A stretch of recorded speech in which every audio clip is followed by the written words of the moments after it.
Good evening, good evening, good evening. Welcome everyone back to our Hispanic Heritage Celebration.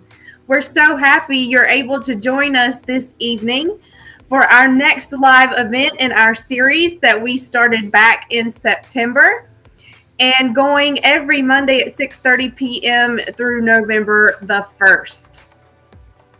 We hope that you have learned a lot in our series so far. And today we're going to continue our learning through the exploration of two additional Spanish-speaking countries. So thank you for being here. At this time, I would like to bring out Miss Talia Cotton, who is going to be here with me this evening. Good evening, Miss Cotton. Welcome. Thank you for being here this evening for our live event celebrating Hispanic heritage. And we are going to start out with our slides this evening. And as always, I would like to make mention of the DPS Celebrates team. It is DPS Celebrates that brings to you this Hispanic Heritage celebrations, as well as each live monthly event beyond the celebrations. We have the leader of curriculum and instruction, Miss Chanel Sidbury, as well as my partner in crime, who is literally my right hand in everything that we do DPS Celebrates together, Miss Kelly Stevens. And of course, we have Miss Talia Cotton, who is also a team member. And if we can go to the next slide, you can have an idea of exactly who comprises the DPS Celebrates team. Here we have a list of all of our committee members who play a vital role in planning events for DPS Celebrates, as well as collecting resources for our website each month for teachers and students and families to be able to use to celebrate our district celebrations. Bienvenidos todos, familias. Estamos muy emocionados de estar acá otra vez con ustedes con nuestro evento en vivo esta semana que vamos a seguir celebrando la herencia hispana. Ya pasamos varios eventos aprendiendo de varios países hispanohablantes y hoy vamos a seguir aprendiendo sobre 2 países más. Y como siempre, quiero presentarles al equipo de DPS Celebra acá en Durham, que ese es el proyecto que les trae estos eventos en vivo de celebración de la herencia hispana y que vamos a seguir cada mes con un evento en vivo que es más allá de las celebraciones. Los nombres que ustedes están viendo en este momento en su pantalla son los miembros del equipo de DPS Celebra y esos son los que ayudan en la planificación de todo lo que hacemos y coleccionando todos los recursos que tenemos en nuestra página web para que ustedes, los estudiantes, las familias y los profesores pueden utilizar para celebrar cada mes. También tengo acá conmigo Miss Talia Cotton, que me va a ayudar con las preguntas en inglés y yo en español. Next slide, please. Entonces, este mes tenemos en nuestra página de DPS Celebrates, estamos con varias celebraciones que es el mes de la historia LGBTQ. Estamos también en el rasgo de carácter del mes de la amabilidad. Tenemos también el mes nacional de prevenir bullying en la escuela y ciberbullying por internet. Y aparte de eso, Día Internacional de No Violencia. Si usted visite nuestra página web en www.celebrate.dpsnc.net, puede tener más información sobre estas celebraciones porque en nuestra página web tenemos también celebraciones del mes, un calendario, tenemos libros digitales que pueden leer sobre las celebraciones del mes, tenemos fondos para Zoom y también tenemos las aulas Bitmoji, aparte enlaces para recursos que pueden usar en la escuela y con las familias. Y todo eso, como vamos a decidir lo que celebramos, es basado en nuestra población de estudiantes de DPS. And at this time, I would like to turn it over to Miss Cotton so that she can tell us about what's on our DPS website. Thank you so much. You can find out a great amount of information by visiting our website at www.celebrate.dpsnc.net. There you'll find information about our LGBTQ History Month. There is a spotlight on kindness. We have October is our National Bullying Prevention Month. Also on the web, you can find a variety of information about DPS Celebrates. We have monthly calendars, monthly flyers, links to educational resources, e-library collections, Zoom backgrounds, Bitmoji classroom, and social media promotions. And all of those are responsive to our DPS population and they highlight awareness. Once again, you can find all that information if you visit www.celebrate.dpsnc.net for more information. Next slide, please. Our Hispanic Heritage Celebration Series. National Hispanic Heritage Month takes place September 15th through October 15th every year as a time to recognize and celebrate the many contributions, diverse cultures, and extensive histories of the American Latino community. Beginning in 1968, Hispanic Heritage Month was originally observed as Hispanic Heritage Week under President Lyndon Johnson, but it was later extended to a month during President Ronald Reagan's term in 1988, excuse me. El Mes Nacional de la Herencia Hispana se lleva a cabo del 15 de septiembre al 15 de octubre de cada año como un momento para reconocer y celebrar las muchas contribuciones, las diversas culturas y las extensas historias de la comunidad latina estadounidense. A partir de 1968, el Mes de la Herencia Hispana se observó originalmente como la Semana de la Herencia Hispana. Perdón, bajo el presidente Lyndon B. Johnson, pero luego se extendió a un mes, durante el mandato del presidente Ronald Reagan en 1988.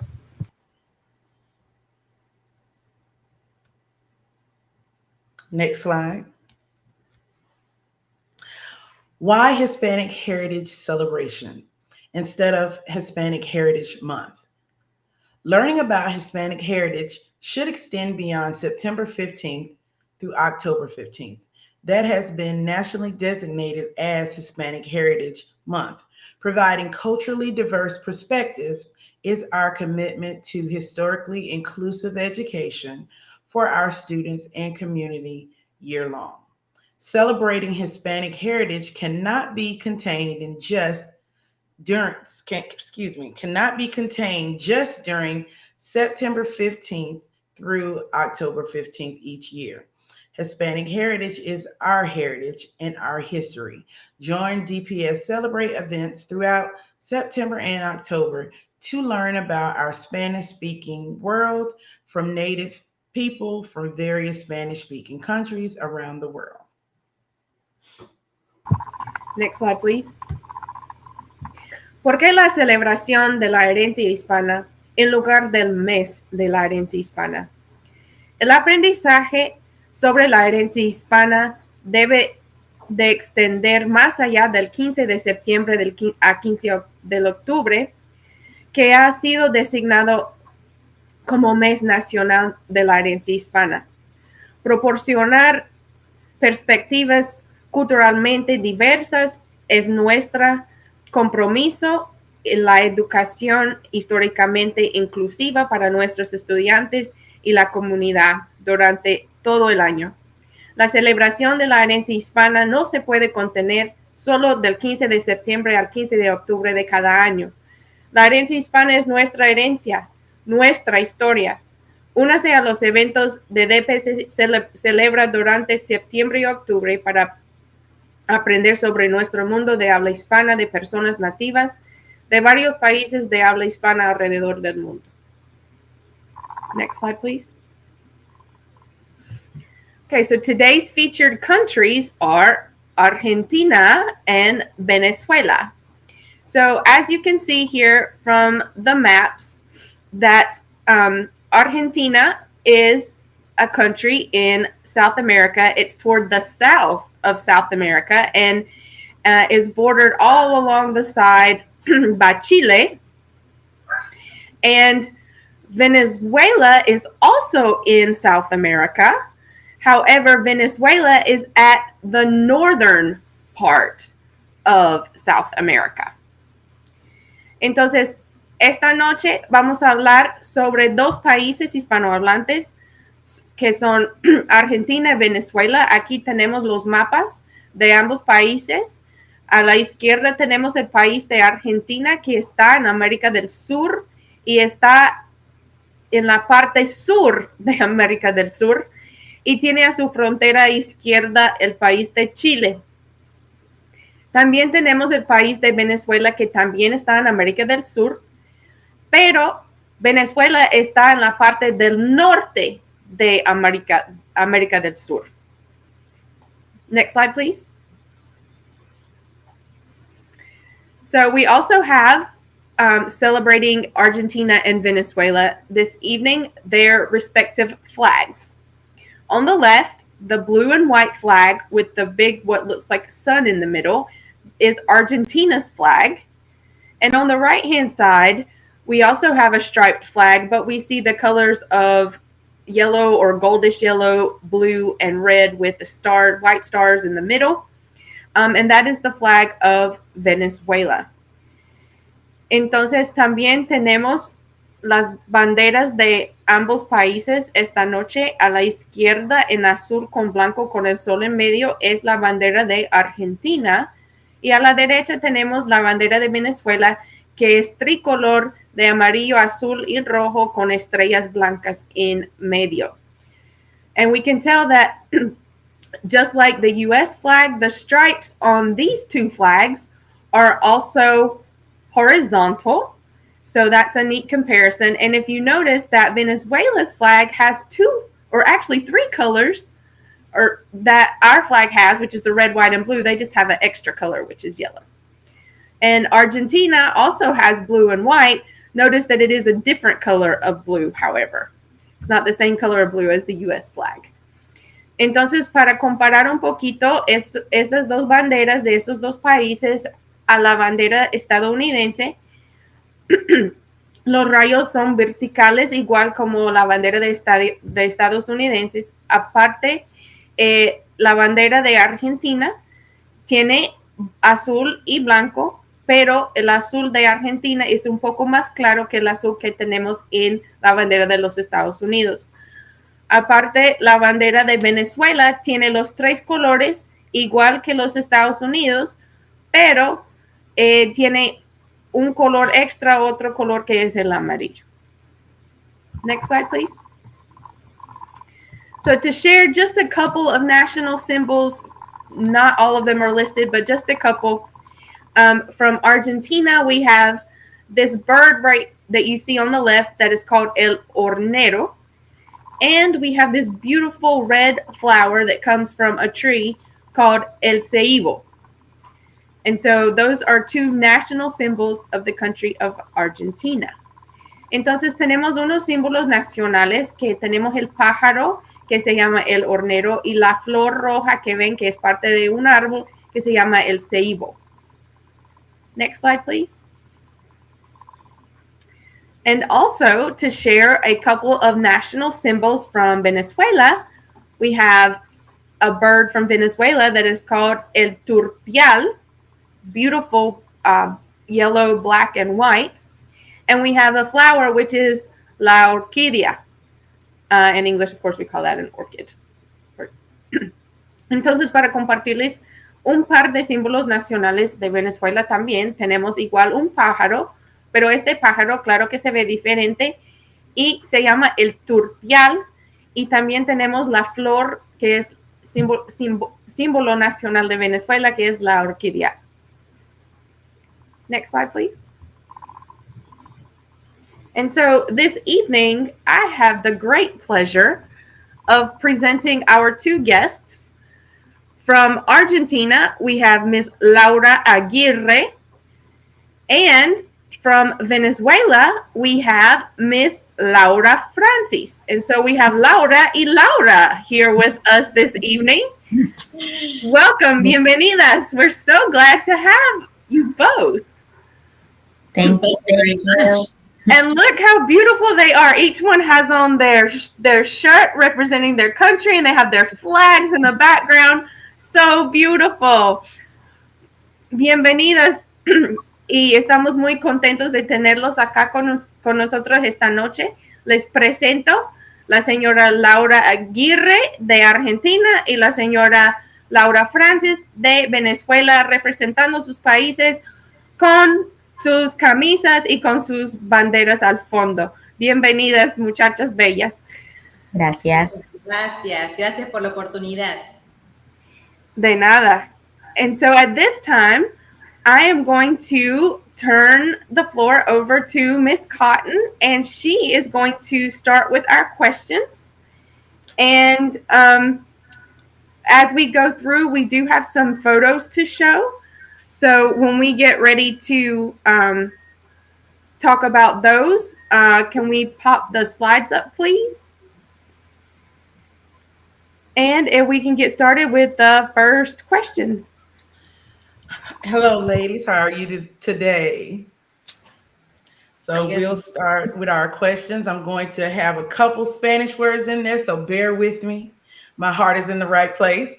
So what we'll do, we'll start with Venezuela, answering the question. Of course, Ms. Perez will say the question in Spanish, and then you'll get the answer, and then we'll go to Argentina. Does that work, ladies? Awesome. And so first question, tell us a little bit about yourself and your educational background. Por favor, díganos un poco de ustedes y de su educación. Okay. Hello. Thank you so much for this opportunity. I'm really excited to be here. It was like a whole honor when Melissa asked me like if I could be here, invited me to this event. Thank you so much. Well, I am Laura Frantzis Palmieri. Right now I'm Laura Hodgins because I got married here, but my name is Laura Frantzis. I am from Venezuela.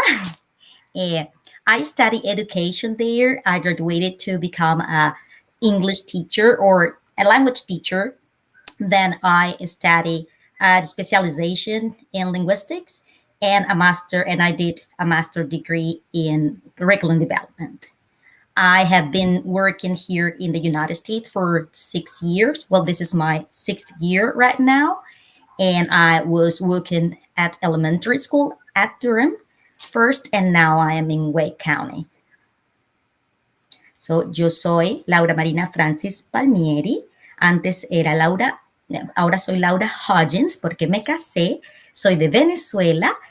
Yo estudié educación, me gradué como profesora de idiomas, especializada en inglés. Luego hice una especialización en lingüística aplicada y posteriormente hice una maestría en desarrollo curricular. Estoy trabajando acá en Estados Unidos desde hace 6 años.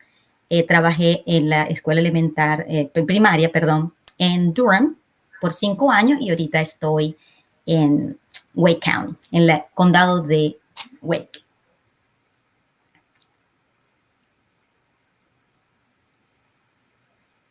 Ahora, Argentina. Now we're going to hear from Argentina.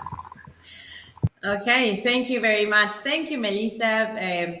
It was the same for me, as Laura said, when you invited me and Miguel.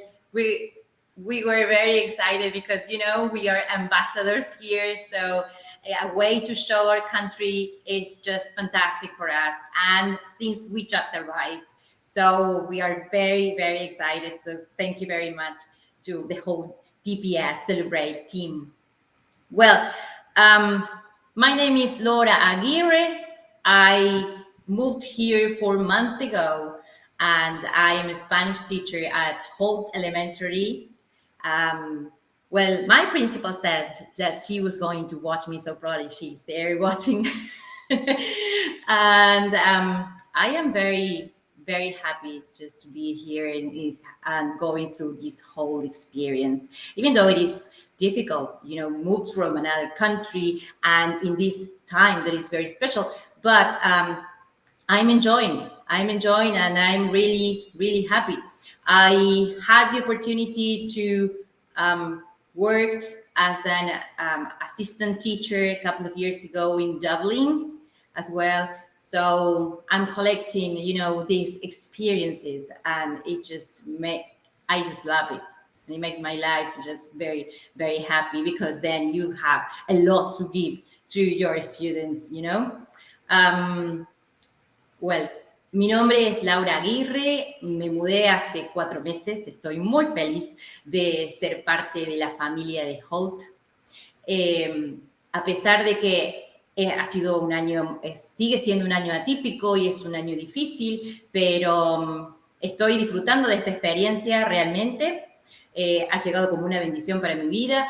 Tuve también otra experiencia muy similar hace un par de años, trabajando también como asistente, pero asistente de profesor en Dublín, así que estoy guardando todas estas experiencias y se las paso, se las entrego, también las comparto con mis estudiantes, así que me ayuda para poder ser un canal entre el conocimiento, mi experiencia y entregársela a mis estudiantes. Thank you so much. We know that your país hablante, or Spanish-speaking country, is Venezuela and Argentina. So, can you tell us, what are some of the main dishes or foods, platos principales or comidas principales from your country? And we will start with Argentina. Entonces ya sabemos que ustedes son de Argentina y de Venezuela. Entonces quisiéramos saber cuáles son unas comidas típicas de su país. And so we have some slides up here for Argentina that Ms. Aguirre shared with us to talk some about Argentina, but Ms. Frantzis is also going to talk to us about food from Venezuela.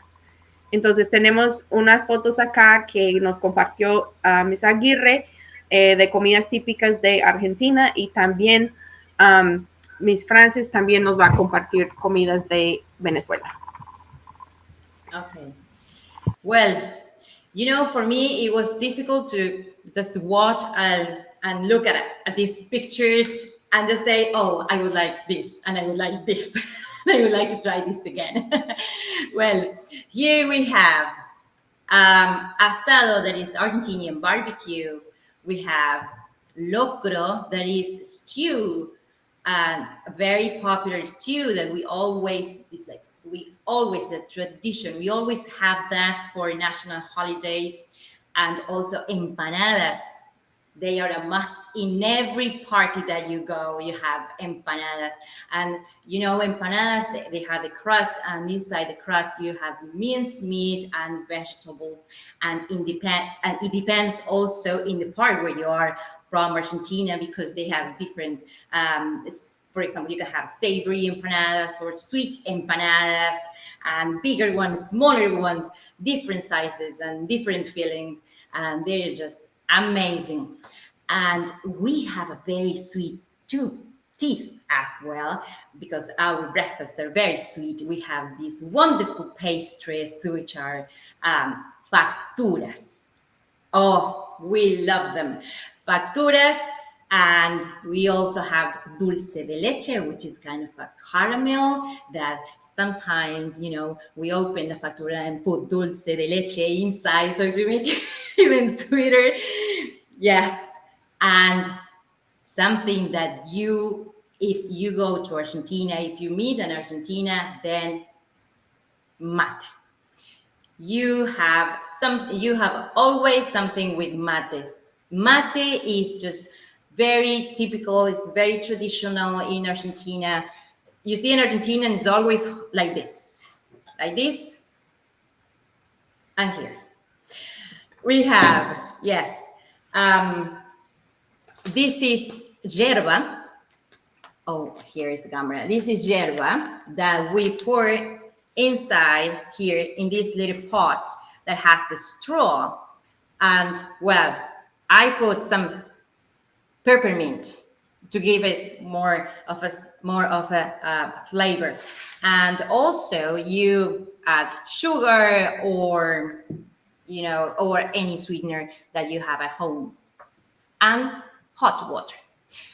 When do you have mate? You have mate in the mornings, in as soon as you wake up, in the mornings, in the afternoons, in at night, before you go to bed, before you have your meals, like always. You meet with your friends.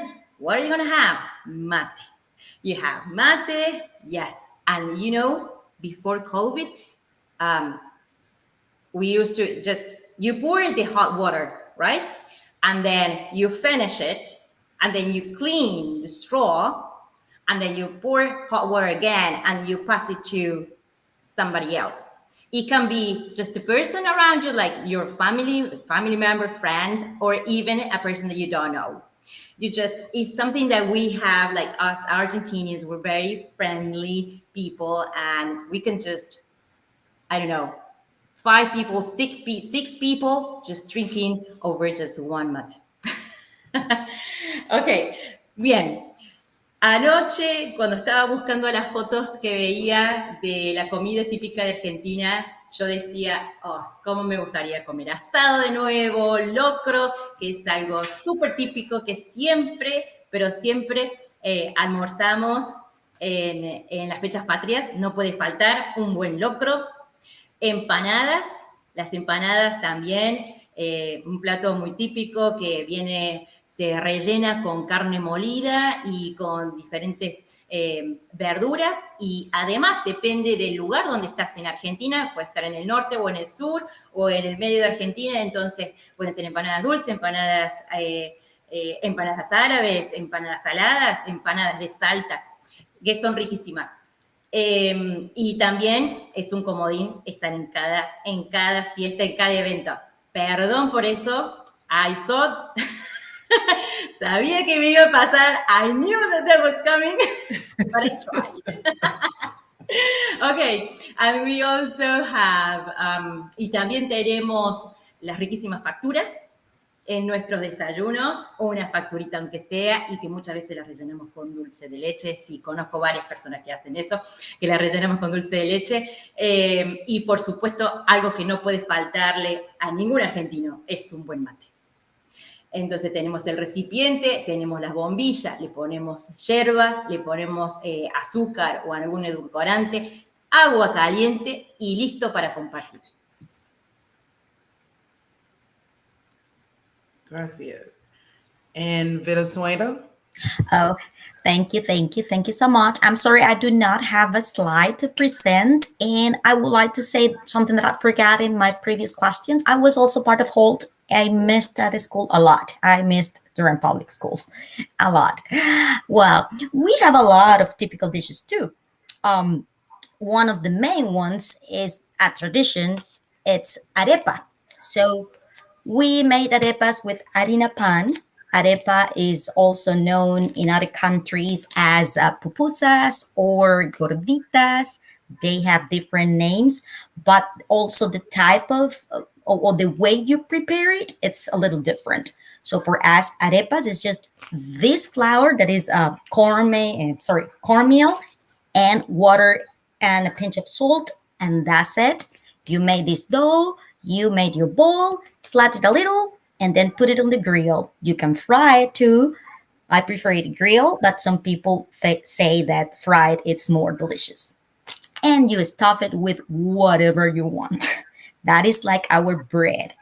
We have something very similar to tamales that are eaten during Christmas that are called hallacas.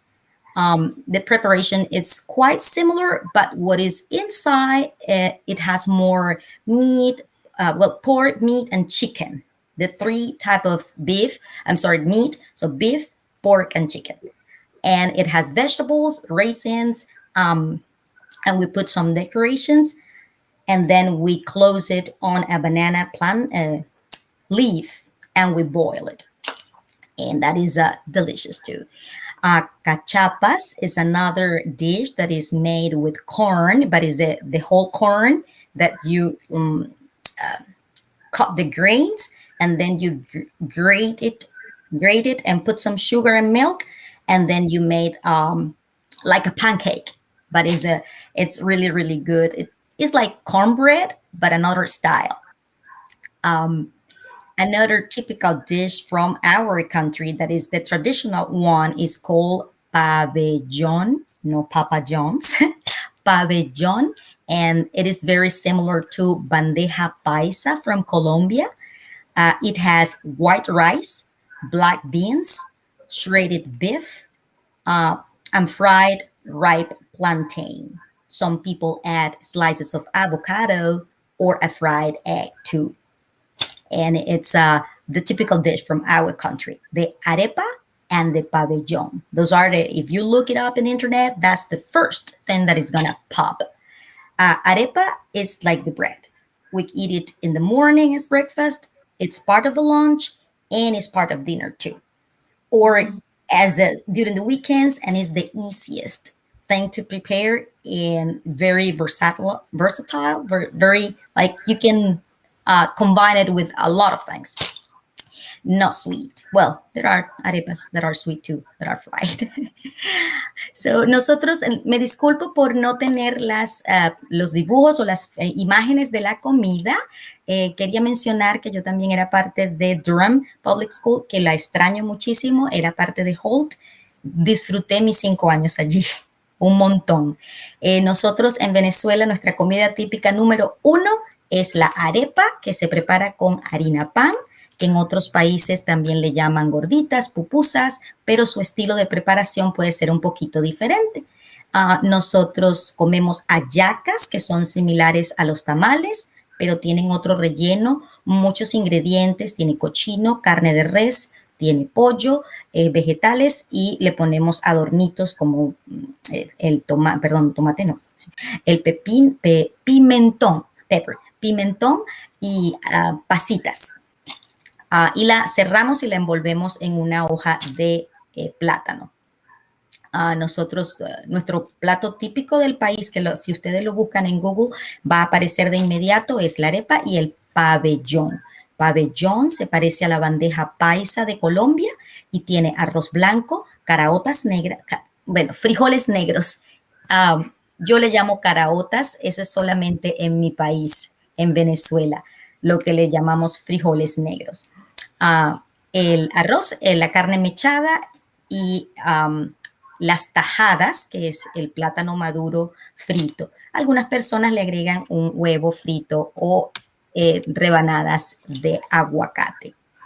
Y entre los dulces, bueno, dulce de lechosa. Yeah, some of the sweets, it's a papaya sweet, is very popular. Thank you. Thank you so much. So, what type of music and baile dance are native to your country? We're going to do 2 things at once. So once again, what type of music and baile dance are native to your country? And let's start entonces, with Argentina. ¿Cuáles son la música y el baile típico de su país? Vamos a empezar con Argentina y luego Venezuela. Okay, well, in Argentina, the music is very varied. The most typical one is folklore. There is the typical dance that we always dance in every national public holiday. Also, you have tango. And tango is mostly danced in Buenos Aires. And even, in my city, I live in Cordoba. Cordoba is the second largest city in Argentina. And I would go to the main square on Fridays or Saturday night during the summer, and you find a lot of people, couples dancing tango. So this is a very popular dance as well. And in Cordoba, we have cuarteto. That's a very typical dance. And I would like, to put just some music, but probably for another live. Also, rock and roll is big in Argentina, and cumbia. That is a dance, and that's very popular nowadays among young people, very young people, adolescents, I'd say, in Buenos Aires. Entonces, los bailes más populares, la música más popular de Argentina es el folclore, es una danza que se practica principalmente en fechas importantes como un 9 de julio, Día de la Independencia, un 20 de junio, Día de la Bandera. En festivales también tenemos festivales durante el verano, competencias de folclore. El tango es una danza muy elegante y muy clásica, también es muy popular en Buenos Aires, incluso en Córdoba. Yo solía ir a veces a la Plaza San Martín, por ejemplo, un viernes, sábado a la noche, y podía encontrar muchas personas, bailando tango. También rock. El rock es también muy popular en Argentina, y en mi ciudad, en Córdoba, tenemos el cuarteto, y también en Buenos Aires se puede escuchar cumbia, principalmente entre la gente adolescente o jóvenes también, que escuchan mucha cumbia. Bien. Gracias. Venezuela. Well, in my case, in Venezuela, we use, our typical dances or music, it's called joropo. However, it's not what people usually dance in parties or when you go to a disco or to a place. We really like merengue, salsa, and bachata, those type of dances and music, or hip hop too, that are like all around Latin America and here in the United States too. But mainly in Latin America, the salsa, merengue, and bachata. The joropo, or dances that are from Venezuela, which usually wear these big skirts as they are in the pictures, and they are to be moved. You're supposed to move and and jump. But the joropo, you need alpargatas, that are type of shoes that girls wear as well as the boys. So these are alpargatas, is the name of them. They are knitted. And the joropo, it's a music that you need the maracas, you need the cuatro, that is a type of ukulele, but it's a little bit, this is a toy, of course, this is not a real cuatro, but it's cuatro because it has only 4 strings, only 4. And the arpa, the arp, of course, this is a toy too.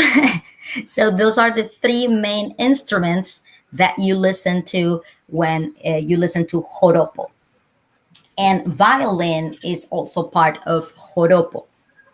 So if you look at the outfit, it's going to have ruffles here and ruffles at the end of the skirt. So like this one that has this is my niece's shirt.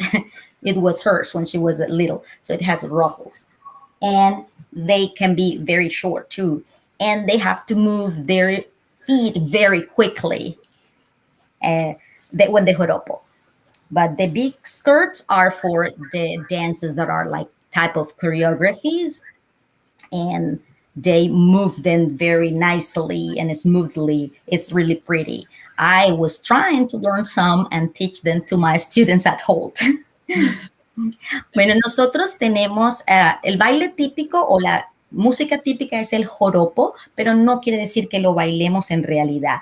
Eso se tiene que aprender, es un poquito complicado. Pero nos gusta la salsa, el merengue, la bachata, el hip hop, todo tipo de música que se escucha en Latinoamérica en general y también acá en Estados Unidos. Nosotros para bailar el joropo o las danzas tradicionales es con las faldas, estas faldas que son anchas, bien anchas y tienen vuelos en las puntas para poder moverlas mientras que se baila.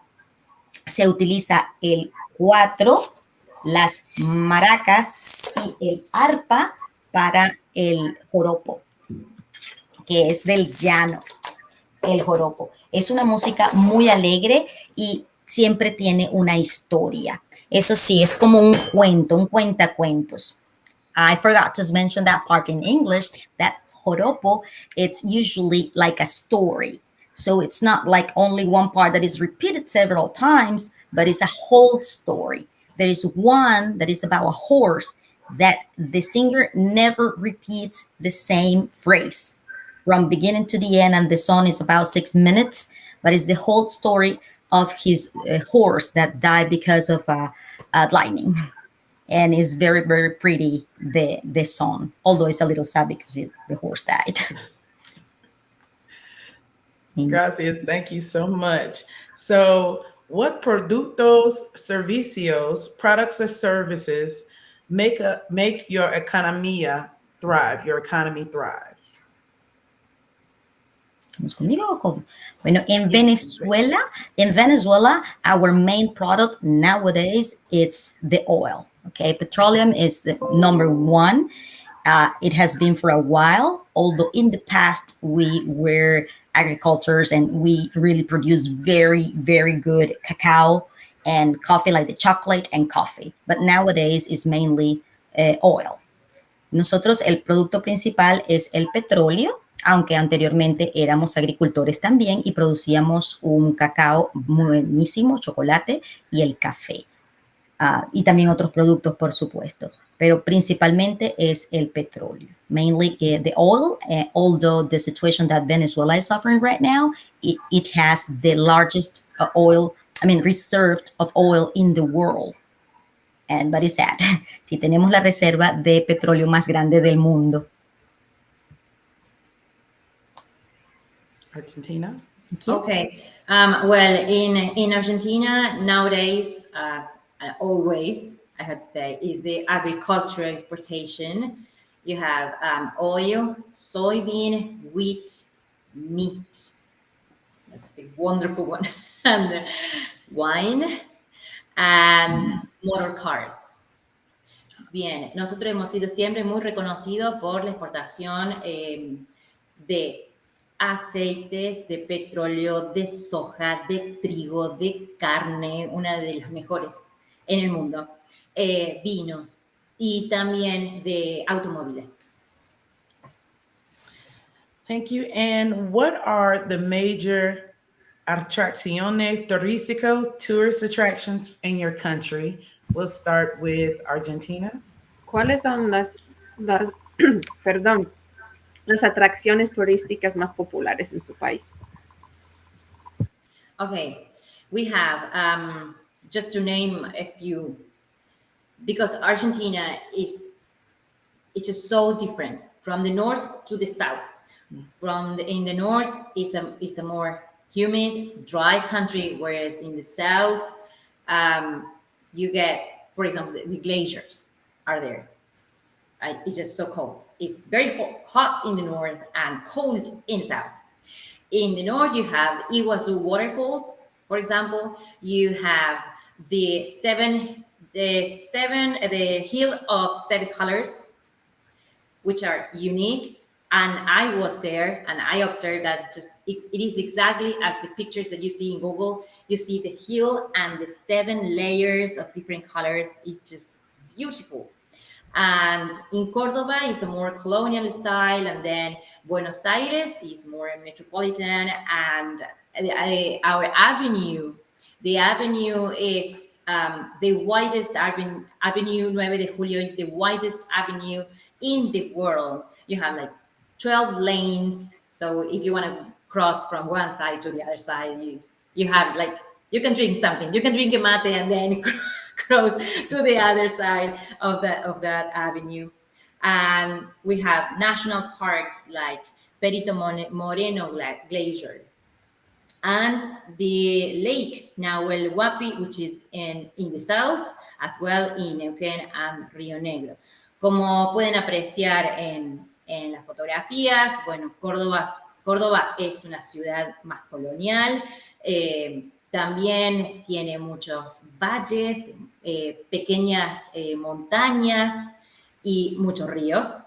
El norte de Argentina es seco, es también muy caluroso. Tenemos las cataratas del Iguazú, también en Jujuy tenemos el Valle de los Siete Colores, que pude conocerlo y la verdad que es así como las fotos que uno puede observar en Google. Tiene sus 7 colores, es único. Y volviendo a Córdoba, que está en el corazón de Argentina, pasando por Córdoba, yendo a Buenos Aires, tenemos la avenida 9 de Julio, es la avenida más ancha del mundo, hay aproximadamente 12 carriles y además tiene calles paralelas, así que uno, para cruzar toda esa avenida, se puede, como decía, se puede tomar un mate y cruzar toda la avenida porque es súper ancha. Y lo más maravilloso, una de las atracciones maravillosas que tiene Argentina es el Parque de los Glaciares y el más importante es el glaciar Perito Moreno, que congrega muchísima gente cada 2, 4 años cuando hay un desprendimiento de parte del glaciar.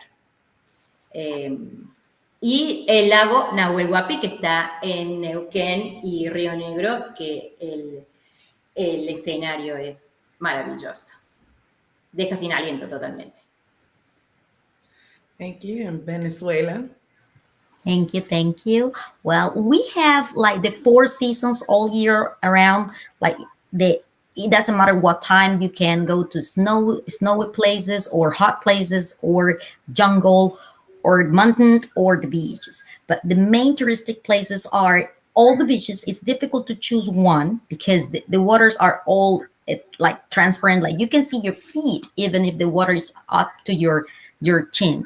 You can see your feet. They are beautiful. The sand is white. We have islands that are really, really pretty. But beaches is the most attractive part of Venezuela. However, there are other places that call the attention a lot. And one of them is unique in the world. That is Salto Ángel or Jimmy Angel Falls, also known as Querepacupay Vera. That is the actual name in Pemon language from the indigenous people that lives in Venezuela. It means the jump from the highest point and is the highest waterfall in the world. It is located in Macizo Guayanés, which is the oldest part of the world too. I mean, the piece of earth. And it comes from long time ago when Pangea, when all the continents were together. So, and they separated, they created this type of flat top mountains that we call tepuis. And in one of those tepuis, in the Auyam Tepuy, is where the Salto Ángel is. It was discovered, by the way, by Jimmy Angel, who was a pilot from the United States. He saw it on one of his trips and he was so impressed, and he tried to land on top of this tepuy thinking that it was smooth and safe, but it was actually really rocky and very, very rough, and he had a crash there. But he was alive, his wife too, but it took him more than 14 days to get down. And then it was known all around the world, this waterfall called Salto Ángel. To get there, it's not easy. You have to take a private plane to go there, but it's a unique and amazing experience. Another place that is very attractive for tourists, it's Mérida, which is where you can find snow all the year. So you go to the peaks, to the mountains, and the weather is very nice. It's not as well. It's not only at the top of the mountain, but in the city, it could be very cold and chilly most of the year. And we have, of course, the jungle.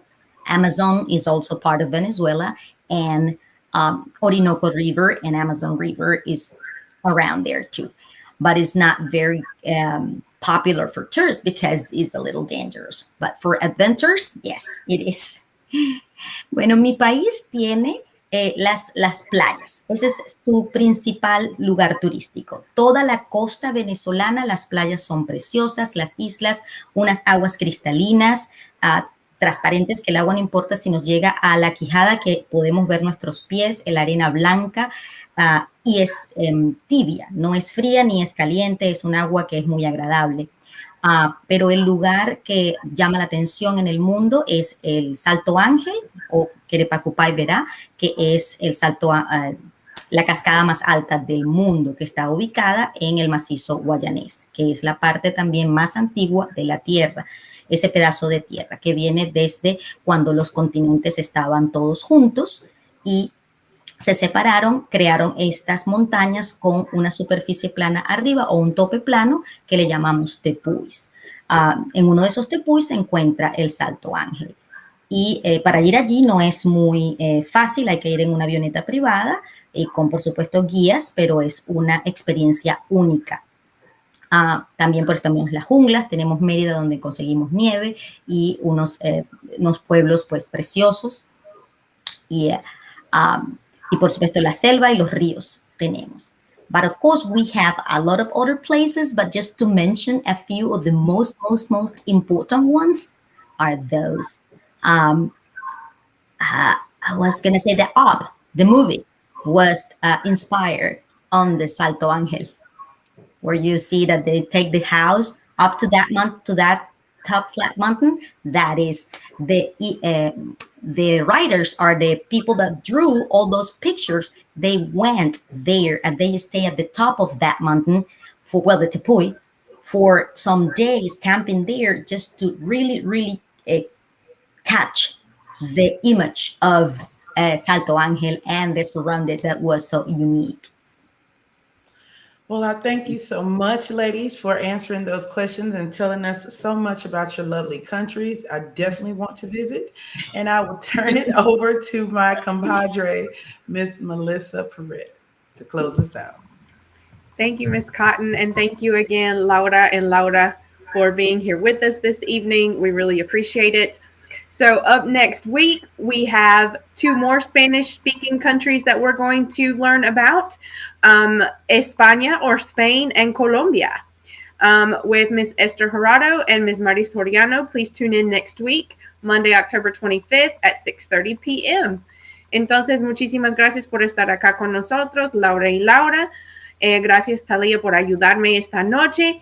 Por favor, no se les olvide, la semana que viene, el lunes 25 de octubre a las 6:30 de la tarde, vamos a seguir aprendiendo sobre los países hispanohablantes y nuestros países para la semana que viene. Tenemos 2 que son España y Colombia. Esperamos verlos el lunes que viene a las 6:30 en vivo. We hope to see you next Monday live at 6:30 p.m.